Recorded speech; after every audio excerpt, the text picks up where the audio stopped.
Okay, I think we will get started. And hello, everybody, and welcome to our webinar on what is polyvagal theory, applications for navigating stress and resilience in the legal profession, presented by Dr. Tracey Meyers, whom I will introduce very shortly, but we are glad that you are here. I'm Amy Levine, Director of Programs and Volunteers. I'm going to be your host for today. Before we begin, I want to take a moment and remind you of the confidential and free services that Lawyers Concerned for Lawyers offers to support the well-being of the legal community. These include one-on-one consultations with licensed clinicians for mental health and substance use concerns, peer support groups, educational programs, and consultations with our law practice advisor on firm management and professionalism. A few housekeeping notes. We love engagements. Please feel free to submit questions using the Q&A or chat features, and we'll do our best to address all of them. Also, after the webinar, you're going to receive a brief feedback survey. Your input helps us continue to improve our programming.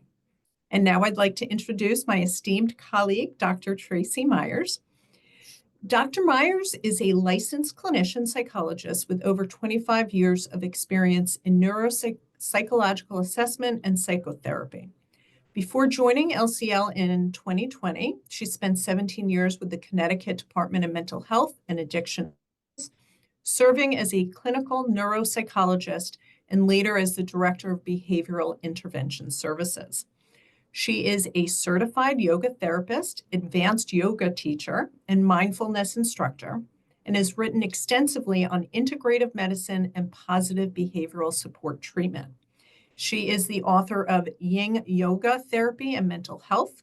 She also serves on the board of Mindfulness and Law Society, promoting well-being in the legal profession. And without further ado, here is Dr. Meyers. Thanks, Amy, and thank you all for participating and coming today to explore this topic about the polyvagal theory. I'm really excited to be here to go over what the polyvagal theory is and how it applies to legal professionals. So I'm going to begin by sharing my slides. Okay. All right.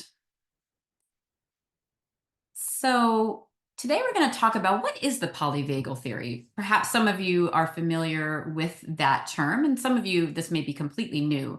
So I'm going to begin at the beginning and really go over what are the fundamentals of this theory and why it relates to stress.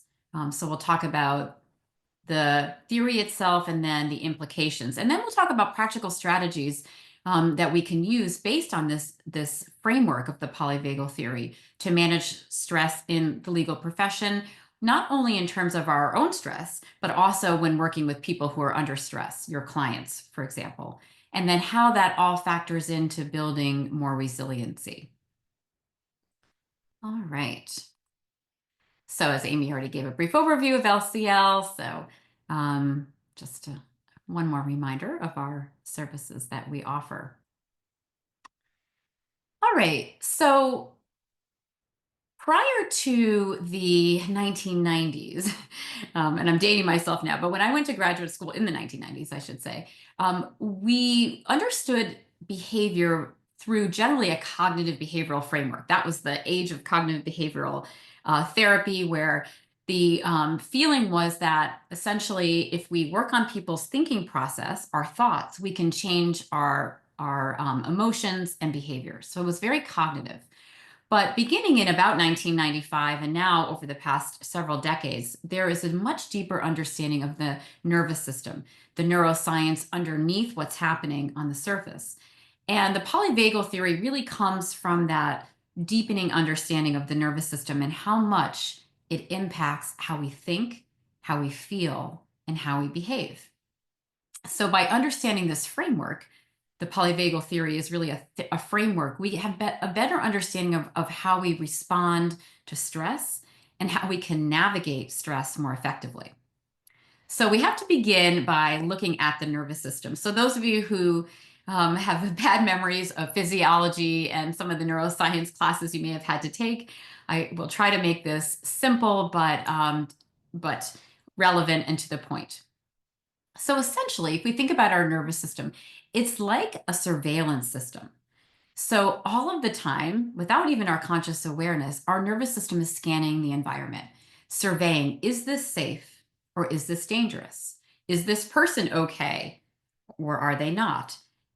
So we're always scanning the environment, and our nervous system is doing it pre-consciously without our direct awareness most of the time. Our nervous system is complex because it's coordinating information from throughout the body, right? So we're not just talking about the brain, but we're talking about this coordination of messages that are going up to the brain and messages that the brain is sending down into the body, right? So there's a complex interplay. There are two main parts of the nervous system. So the central, or the CNS, the central nervous system, which is the brain and the spinal cord, and then the PNS, the peripheral nervous system.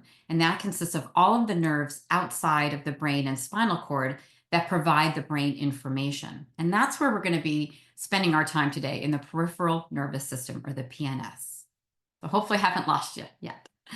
Okay, so the PNS can be described, can be categorized into two systems, and this may be familiar to many of you. We have the somatic or voluntary nervous system. And this allows our muscles and our brain to coordinate with each other. So for example, let's say I'm thirsty and I want to take a drink, right? So my brain sends the signal to pick up the glass, and I pick up the glass. My muscles help me to do that, right? So there's a voluntary interplay in the somatic nervous system. The autonomic nervous system, or the ANS, is an involuntary system. And this is the system that controls the secretion of hormones, our glands. This system helps to control and regulate our heart, the lungs, the digestive system. And we don't intentionally think about this, right? We're not thinking each time like, oh, I need my heart to beat, or I need to take a breath. Now, we do have some voluntary control, like our breathing, but we're not doing that each time we breathe. So, for example, we breathe 18,000 times a day, more or less. And if we don't pay attention, it's just happening on an involuntary basis. Now, when we talk about strategies today, we're going to be talking about the breath as one of the strategies to regulate our nervous system.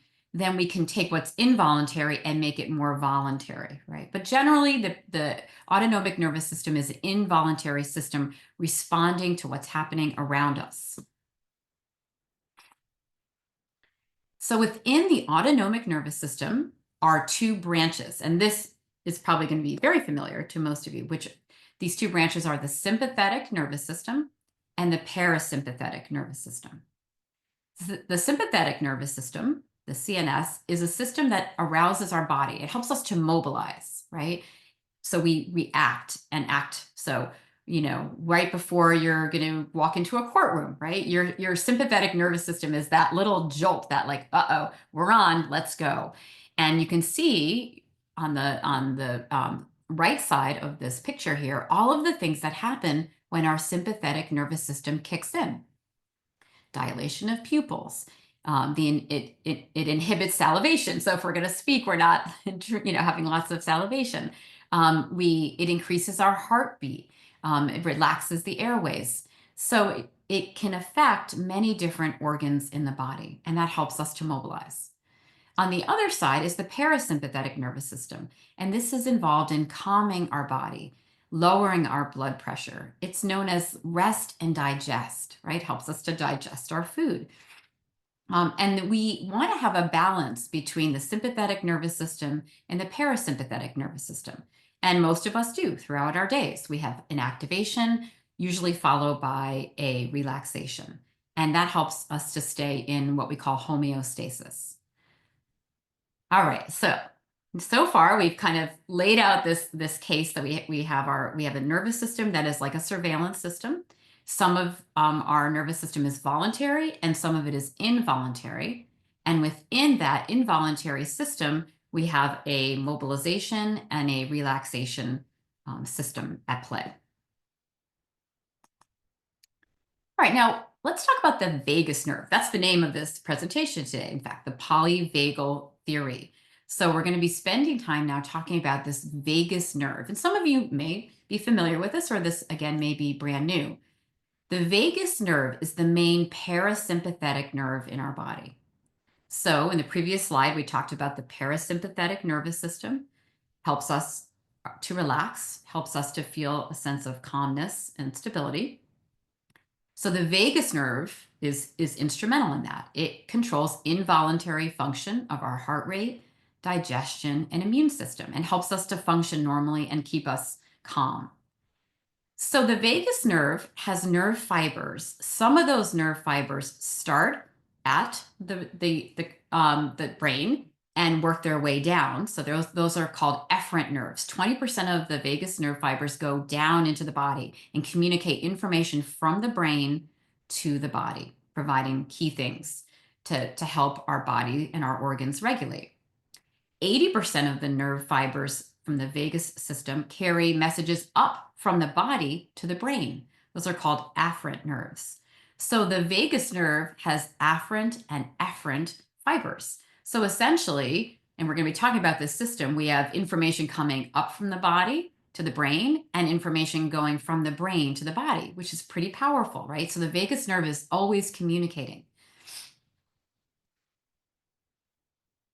The vagus nerve is actually the longest cranial nerve in the body. And that's really what researchers, why they got so interested, because they saw how the vagus nerve interacts with so many different organ systems of the body that researchers got really interested in what the vagus nerve actually does and how it affects our emotions, behavior, and physical sensations in the body.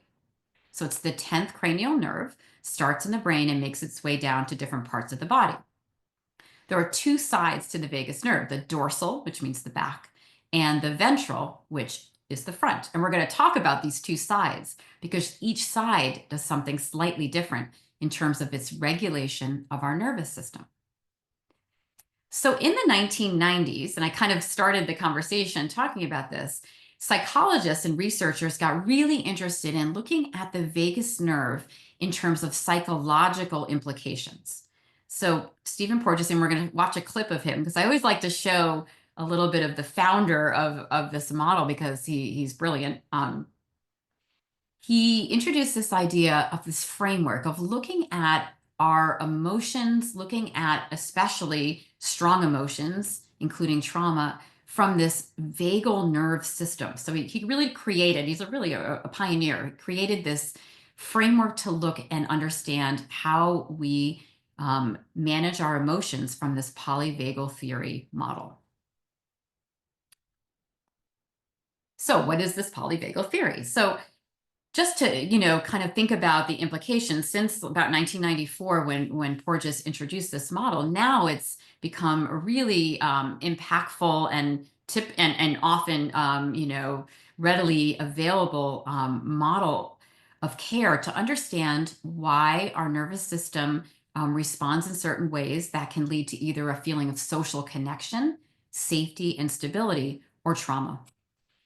And what it's done in terms of really shaping many psychological theories today is that it really looks at a person from a holistic model. It used to be that we would look at, someone just in terms of their thoughts, right? If we can change someone's thoughts, we can change their behavior. Or prior to this, if we looked at early childhood, right? So kind of looking at a person in small ways, just their thoughts, just their early childhood, right? Or just their behaviors. And Porges puts together this model to look at the whole person, including how their nervous system responds. So we're going to be talking about this, particularly when people have had trauma, how it can impact their emotions and behaviors and what's happening in the nervous system. So the polyvagal theory focuses on how humans have a biological need for both connection and for survival, right? And we kind of know the survival part, right? Obviously, we know from an evolutionary standpoint that humans and animals were wired to survive, right? But we haven't thought as much about the connection piece and how that ties into our nervous system. So Porges is going to talk about how there's an evolutionary nervous system development that impacts how humans exist today. So we have here's again that autonomic nervous system, the ANS, and the two branches, the parasympathetic and sympathetic. And then we distill it down into the vagal system, the dorsal vagal. Remember, that's the back of the vagus nerve, and then the ventral vagal, or the front side of the vagus nerve. We're going to be looking at the dorsal, the ventral, and the sympathetic when we look at this polyvagal theory. So Porges talks about how we have an evolutionarily developed nervous system. So we start at the bottom, the dorsal vagal, which evolved about 500 million years ago, a long time ago. And that dorsal vagal was responsible for something called immobilization. So immobilization is the oldest pathway. And essentially, it responds to extreme danger, right? It causes humans and animals to become immobile. It causes people to freeze, right? We see animals that look like they're playing dead, that frozenness, right? And as humans, we have that same response. So with trauma, we know that people can become frozen, they can shut down, right?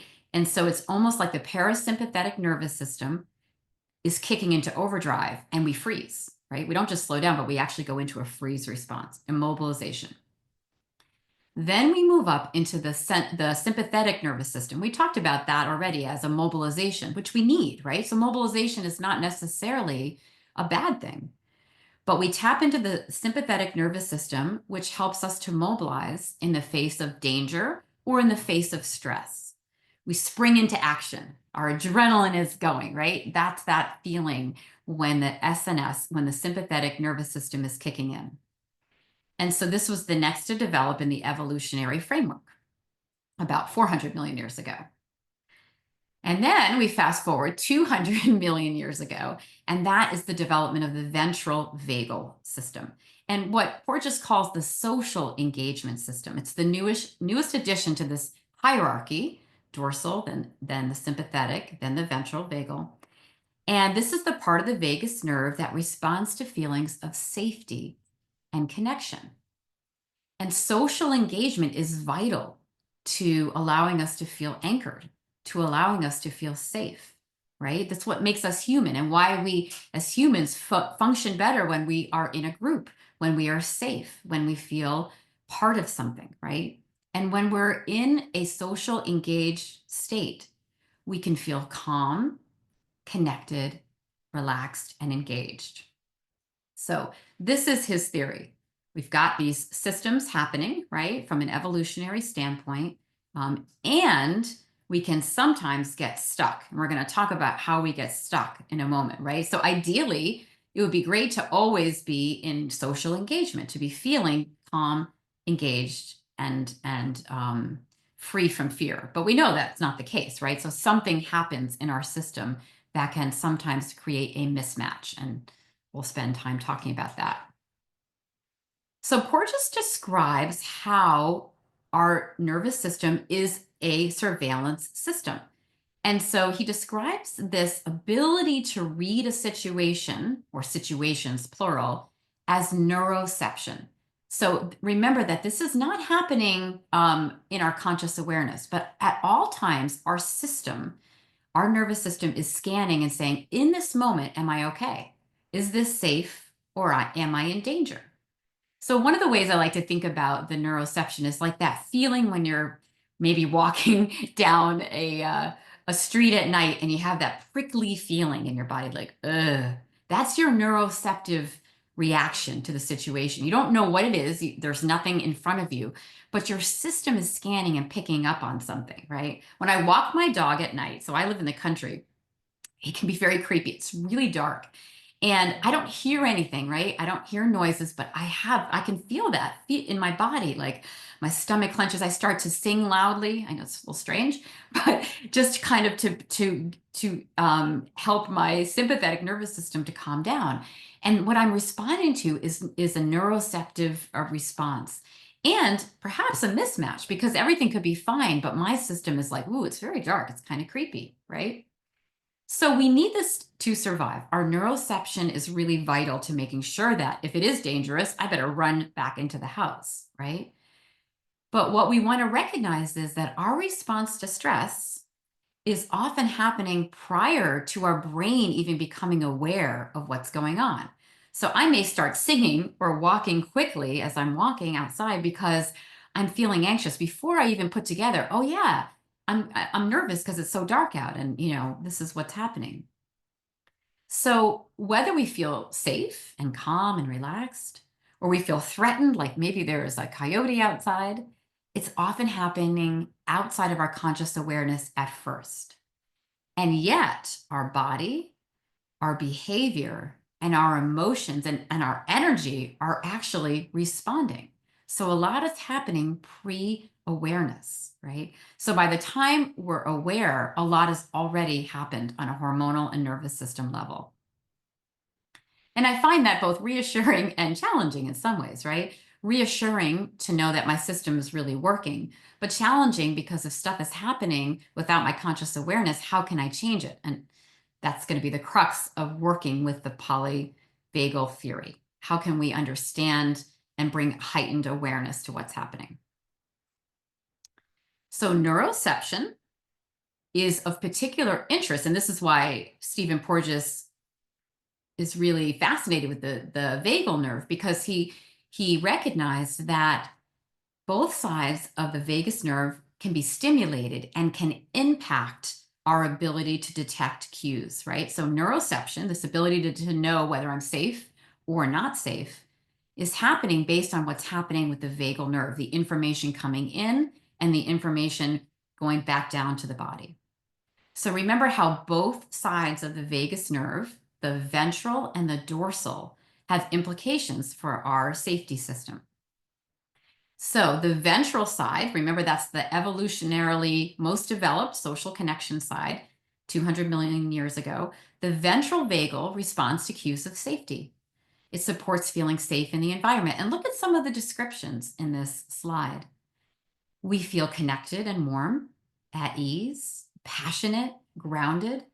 We make really good decisions when the ventral vagal nervous system is activated. We're less defensive. It helps us feel better. We learn better, right? And it helps us feel resourced and present. So that's pretty good, right? So we're going to definitely want to go back to what will help us to activate the ventral vagal system. The dorsal side, all the way on the bottom, right, responds to cues of danger and it pulls us away from connection. And this is a survival mechanism, right? It pulls us out of connection and into self protection. So look at some of the descriptions for dorsal vagal: shut down, immobilized, disconnected, dark, numb, hopeless, helpless, feel like a zombie, decreases our heart rate, our temperature, our eye contact. We can feel trapped. It can impact our coping mechanisms.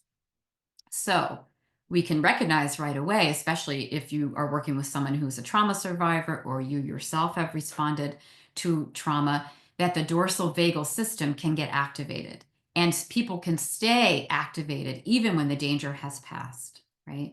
And so we know when people have had trauma, especially early adverse events or multiple traumatic events, the dorsal vagal system can be overactivated. Now, what happens in the middle, right? We've got this sympathetic nervous system, and it's kind of the bridge between the ventral vagal and the dorsal vagal. And we do need this mobilization. It's not a bad thing to have the sympathetic. We need it, and it's natural. And it can take us either below into the dorsal vagal, or it can bridge us back to the ventral vagal. So the sympathetic nervous system is sort of a bridge between both of the ventral and the dorsal vagal systems.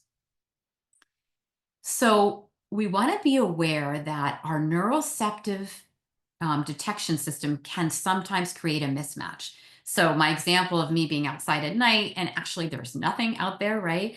But my body is responding as if there was something wrong can lead to a safety system that can be off balance, right?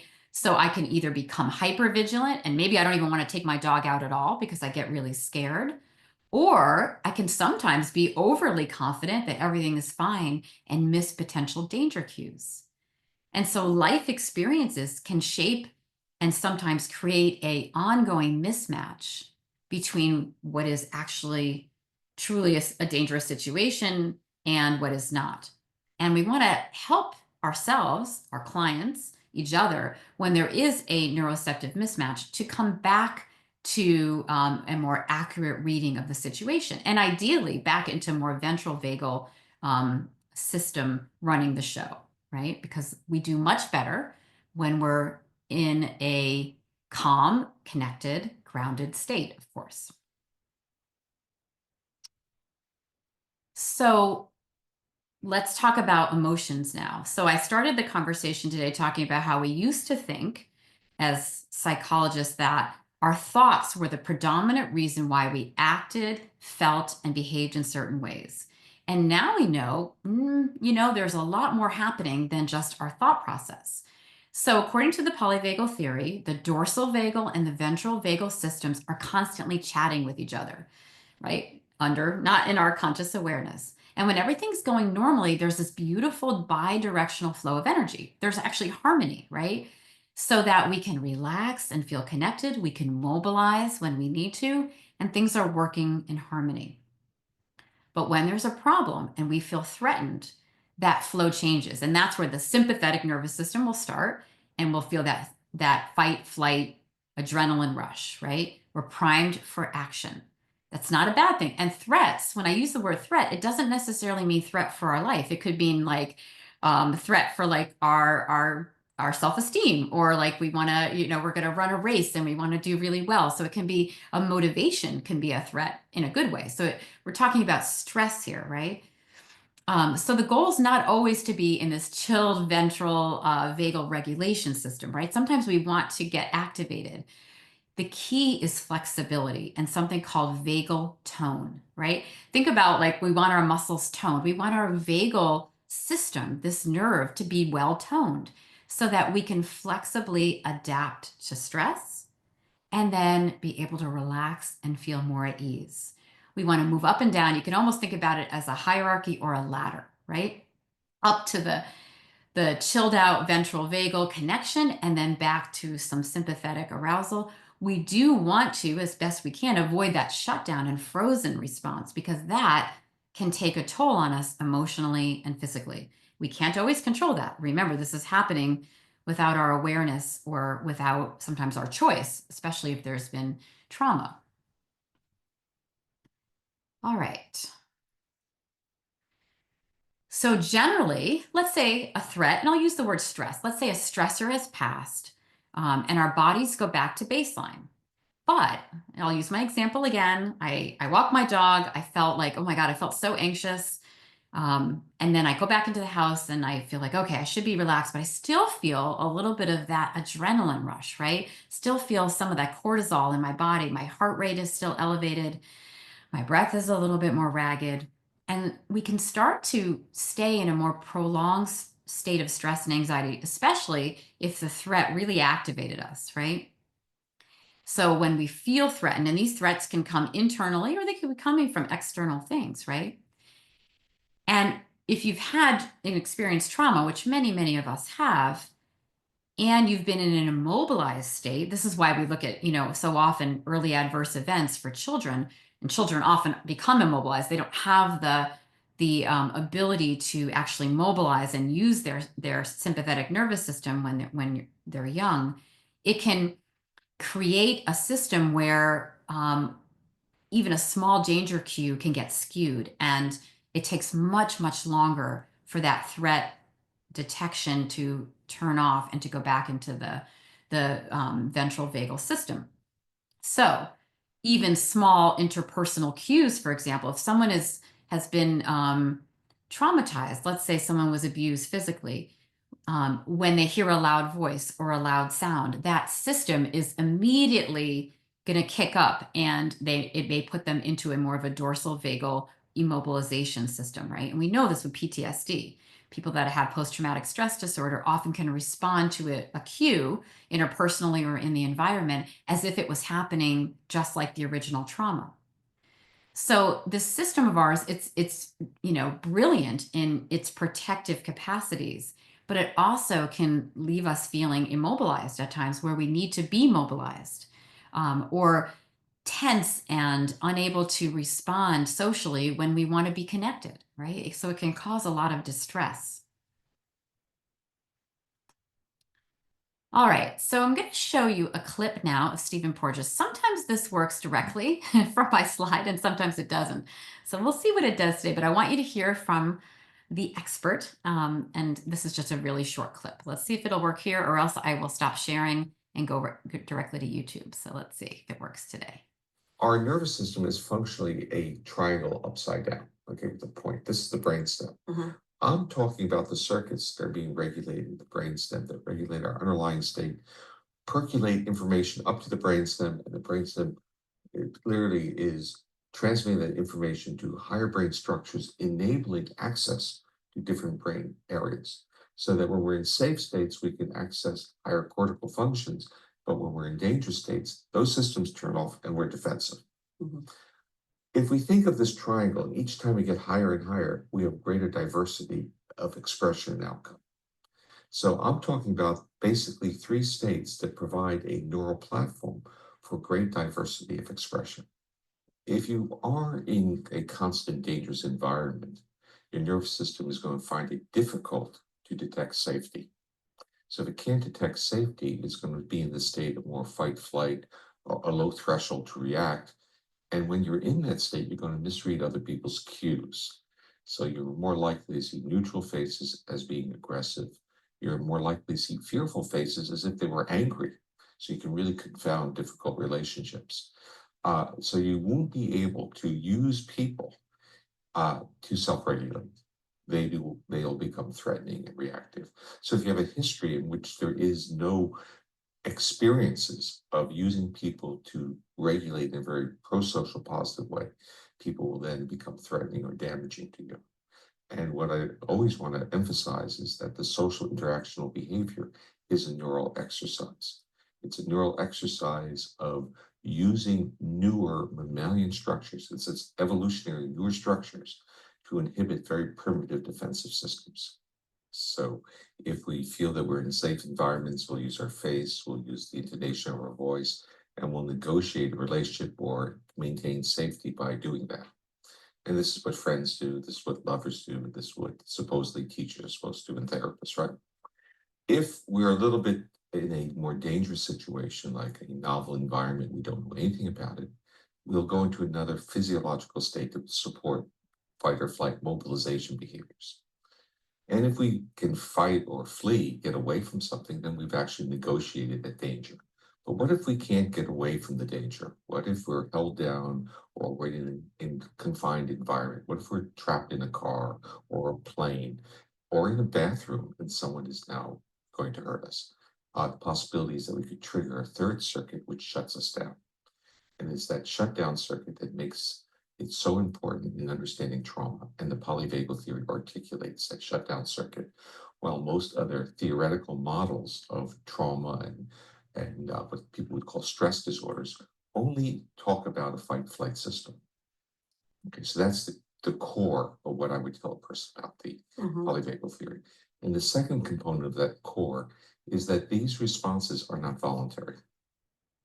Our nervous system is picking up information in the environment and evaluating that information, not on a cognitive level, but on a subconscious, we want to bring back that term, but on a neurobiological level, where we're picking up features of risk or danger. And our nervous system puts us into those different states. And we can become aware of that because when we're in certain environments, we may feel our heart pounding. We ask the question, why is my heart pounding? And then you'll say, well, something in the environment must have triggered it. But often we don't know the cues that trigger these things.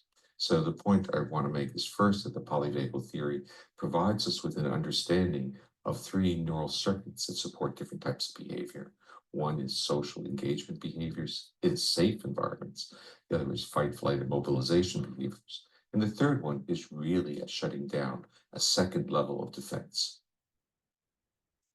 All right, it worked. Okay. Our Oops. nervous system is functionally Okay. Let's see here. And keep going. Okay. So I want to now bring this to legal professionals, right? And talk about how this is relevant. You probably have already figured out how this is relevant to you and the people you're working with.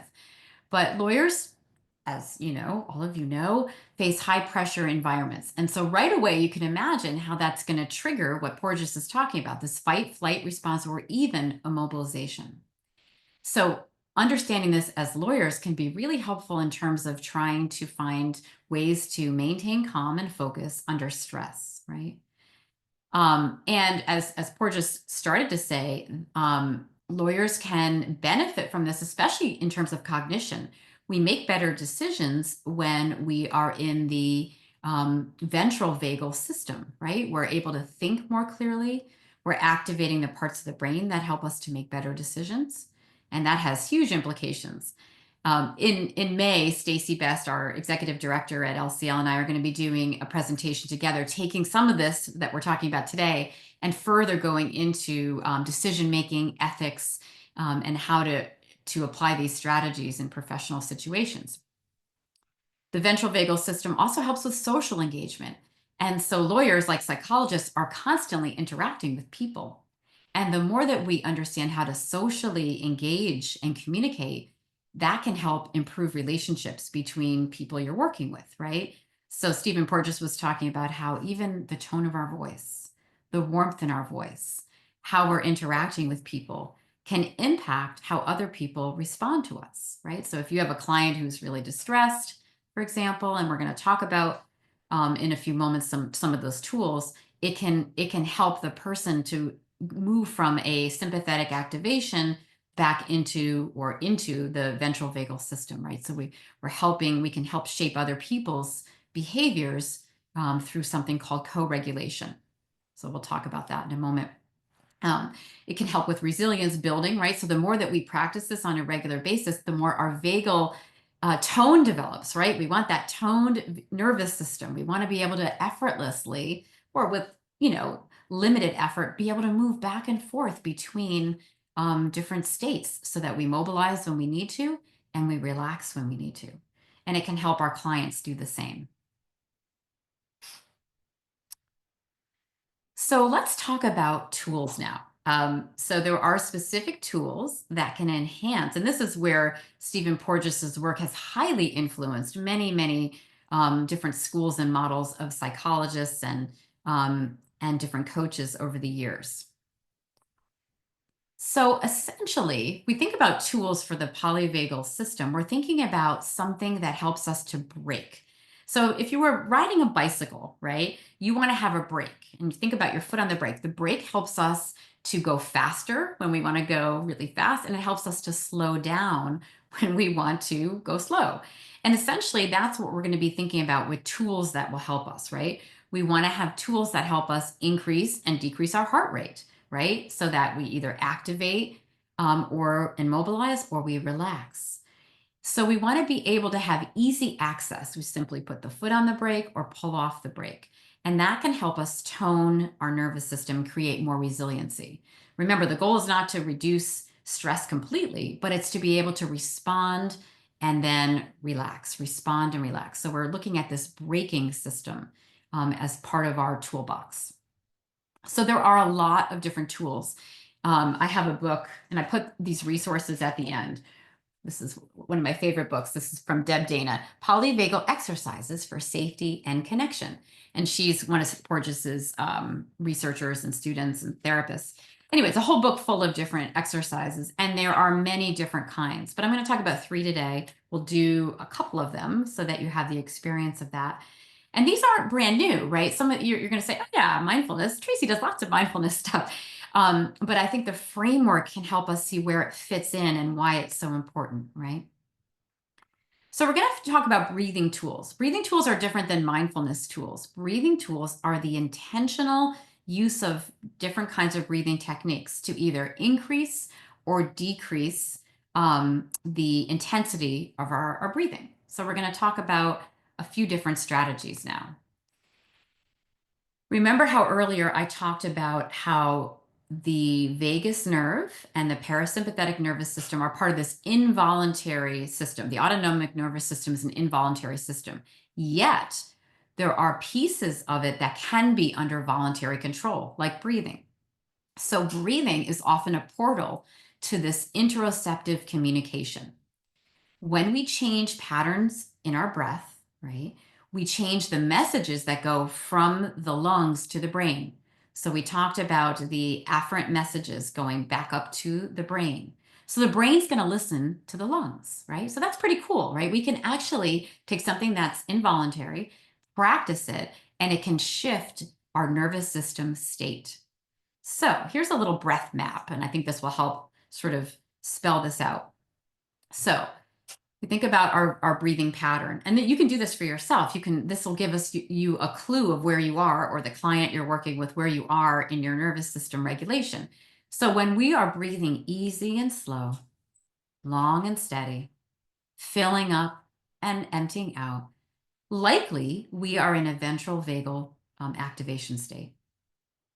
When we're breathing short, sharp, loud, fiery, or gasping, likely we are in a sympathetic arousal state. And when our breath is shallow or silent or weak, we are most likely to be in a dorsal vagal state. Now, of course, there's exceptions to this, right? Like if you just went running and you're feeling great, it doesn't mean that you're in a full-blown activation system, right? So, but you can see where when we want to shift our neuroception, when we want to be able to move from one platform to the other, we can use breath as one of those portals, right? And also clues. We want to become better neuroceptive detection system for ourselves, right? We want to be able to detect what's happening. And so our breath is one of the ways we can detect and shift into a different system. So one way that's really helpful is something called coherent or paced breathing. And many of you are familiar with the square breath, right? It's the 4-4-4 breathing.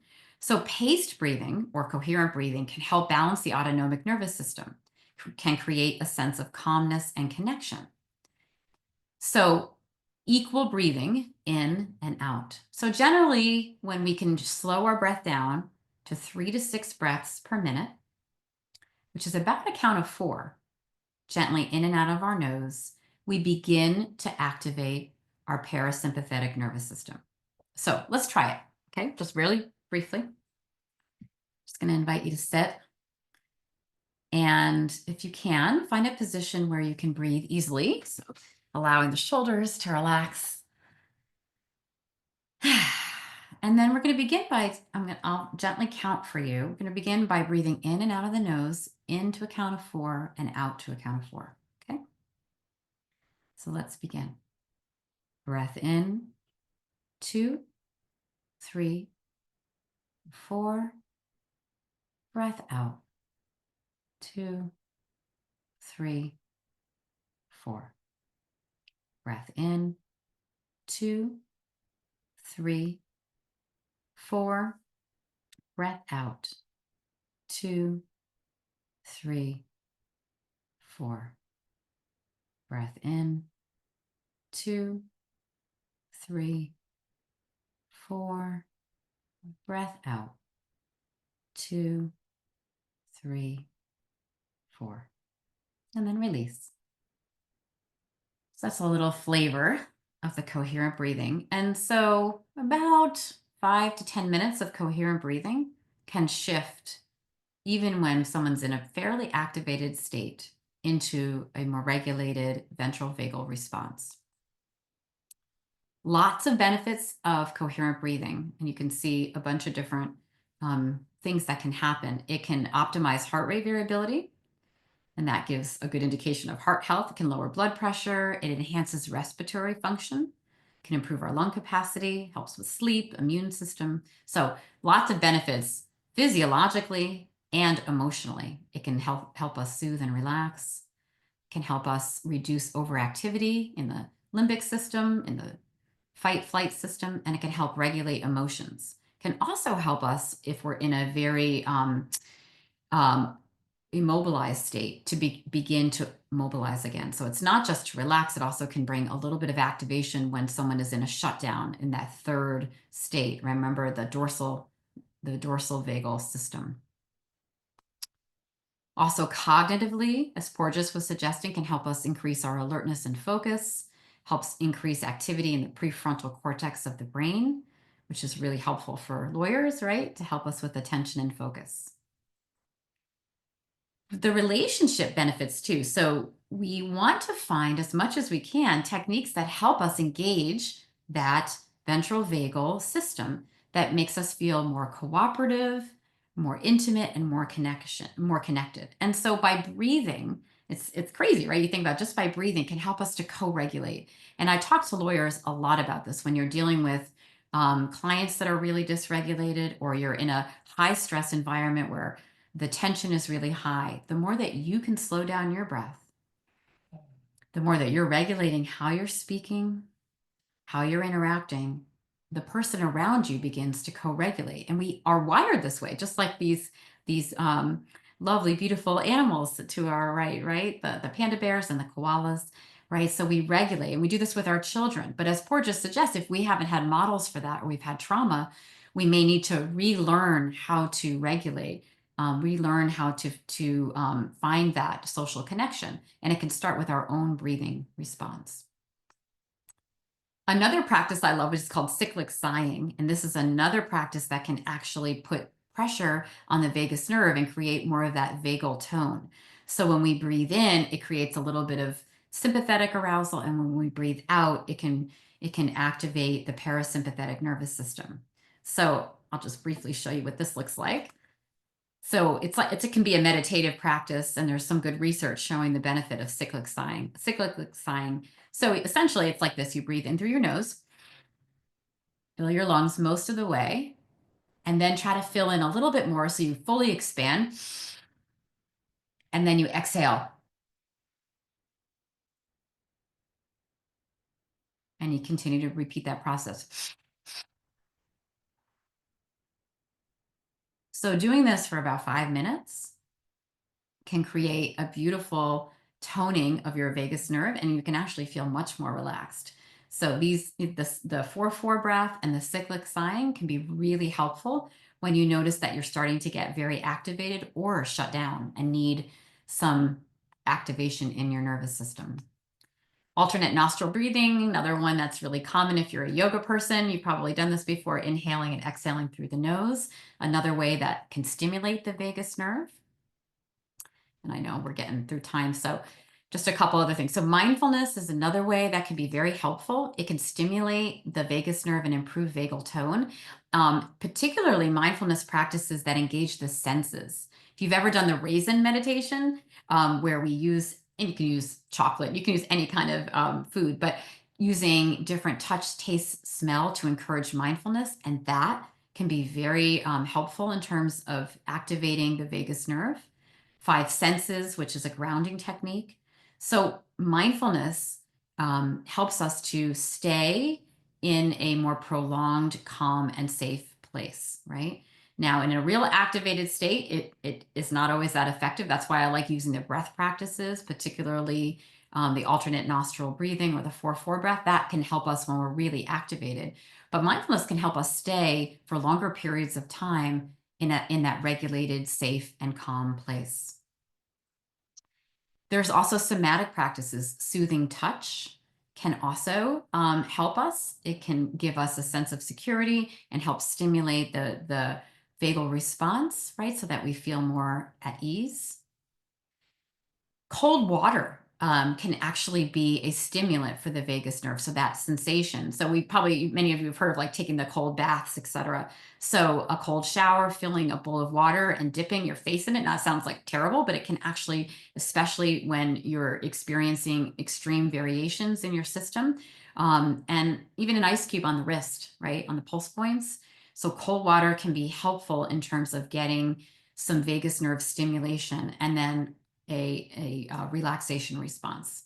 So if you're not immune to the cold water, you can try it. You can just dip your toe in, right? Literally, and start and see if that helps in terms of your nervous system regulation. Other practices, shaking. So shaking is a practice where you're standing and shaking, and that can help energize, awaken, and also create vagal tone. Tapping. So any of you are familiar with tapping different pressure points.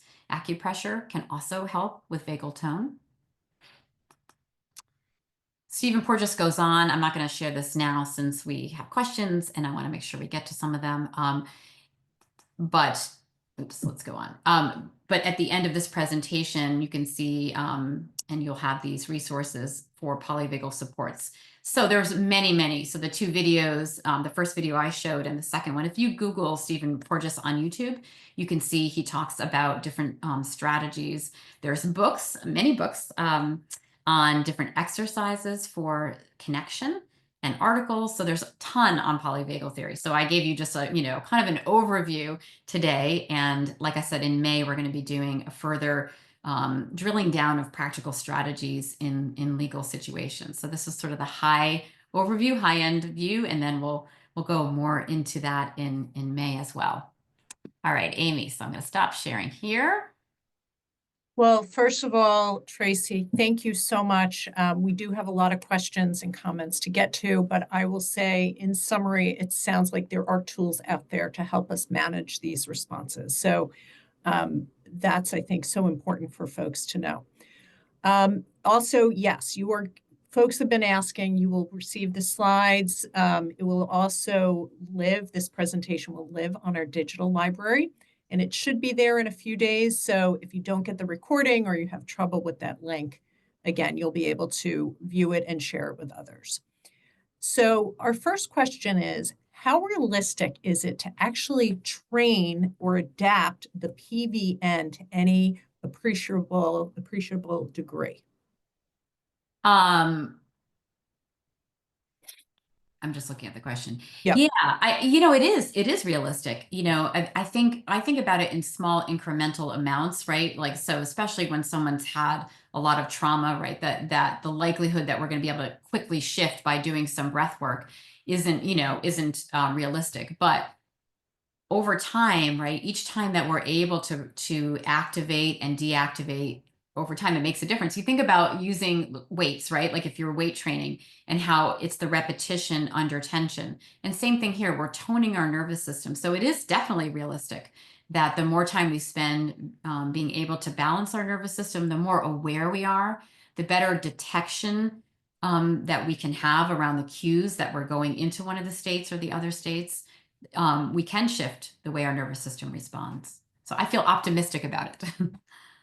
Excellent. And also, a few people asked, what was the name of the book and the author that you recommended Yes. in the middle of your presentation? Yeah, so this is the Polyvagal Exercises for Safety and Connection, Deb Dana. So that is, and so you can get this on Amazon, and it's super helpful. So, and she's got a couple of different books on the polyvagal theory. Stephen Porges also, who you saw, I have a couple of his books. So they're a little clinician oriented, which is fine, but he goes into a lot, as you could hear, he has a lot of science in his descriptions, but hers are pretty practical.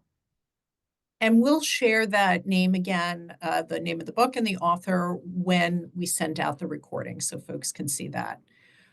Somebody made a comment, brass and woodwind players engage in active breathing control. So great anecdote. Yes.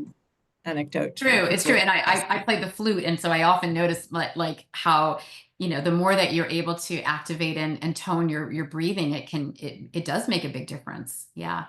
Yeah. Is this at all connected to the theory that we should be breathing less? I don't know that theory. I do know about, the slowing the breath down, the ideal when we're breathing 3 to 6 breaths a minute, that is much slower. So essentially we are breathing less for that paced breathing or that coherent breathing. And so I think it's helpful to have periods of time when we do that, because that does keep us regulated. But there are times where we want to be able to breathe, quickly to mobilize. So I think it's the timing of it and having that skill to use that effectively. Excellent. And this was a question that was asked when we were doing the breathing exercise. Does it help to hold your breath for a few seconds before breathing out? Yeah, so there's different models, right? So holding the breath in and holding it is a little bit more sympathetic activation. So it gives you just a little like exclamation point to that sympathetic inhale. So sure, that's totally fine. You don't have to do that, but for some people that increase then helps to create a even more relaxed exhale. When I do the paced breathing, I typically don't hold the breath in necessarily. I usually just do the inhale and out, exhale, but you absolutely can, and it might enhance it for you. Excellent. Somebody else comments, such an amazing and useful information for us and our clients. Let's see, presentation was so great. Thank you. Another person commented, very educational. In trying to understand and absorb all of this material, I find myself wondering if perhaps the flurry of questionable activity by our current government administration is a strategy meant to trigger the dorsal vagal system and immobilize the populace.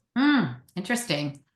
Yeah. I mean, you think about, and I was thinking a lot about this presentation in terms of the timing, and we at LCL were thinking about what are things that can support, our constituents, and particularly because we are so activated and so many of us feel that, Ray, to your point, right, that immobilization feeling. So, I don't know that folks have that understanding in the government or not, but the impact, absolutely, that sense of hopelessness, despair, some of those categories that that I shared earlier, I think that's really apropos to talk about that. And it also helps us to recognize what we need to do if we are in a prolonged immobilization, how that is not beneficial for our nervous system. So it gives us a little bit more motivation to continue to try to find ways to mobilize as well. Yeah, great point. This is so helpful and fantastic. Just want to be super clear, there's no problem not having a psych background or degree advising this. Yeah. So, I think when we're working with people, what I like to say for lawyers who are working with clients is you may not go into a whole thing about the polyvagal theory, but by you demonstrating like the whole piece of co-regulation, I often don't suggest that you tell your clients to do the breathing exercises, but you yourself, as you're practicing them, the people that you're with are interacting and regulating with you. And so often, just by slowing down the breath, by you speaking more calmly, by you regulating, that helps the person with you. So you don't have to feel like you're instructing them. You could certainly give them resources or say, hey, have you ever heard of this? I would say that less instruction and more giving people resources is probably, going to help you stay in your scope of practice, and your own demonstration of it. People respond to calm people, right? That feeling when you're with someone who's calm and relaxed, you're like, oh, I feel it's going to be okay, right? I think about on the show Shrinking, if anyone watches the show Shrinking, the character Derek, right? Ted McKinley plays him, and he plays him so well, but he's always like, everything's going to be fine. And you're like, I'm immediately in my ventral vagal, state. So. Again, lots of people saying, thank you so much for this presentation. It was an awesome program. We have a comment, so often I have a busy, productive morning in court, but by the time I get back before my computer, this person is inundated with emails, calls, and texts, and that person's brain shuts down and they lose a lot of productive afternoon. I end up getting work done 5 to 7 p.m., but want to be done earlier. Any thoughts?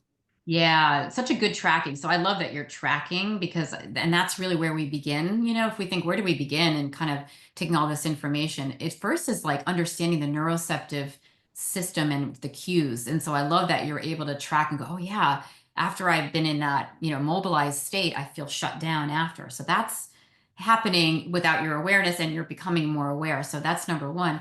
Number two is taking a break and seeing can I do to activate my system again. That's where the breathing, the movement, there are other strategies too. There's tones, there's chanting, believe me, there's a whole bunch of different kinds of exercises, but we can find, what works for us. If you recognize I'm in a shutdown, there are going to be practices I can do. So a quick walk, movement.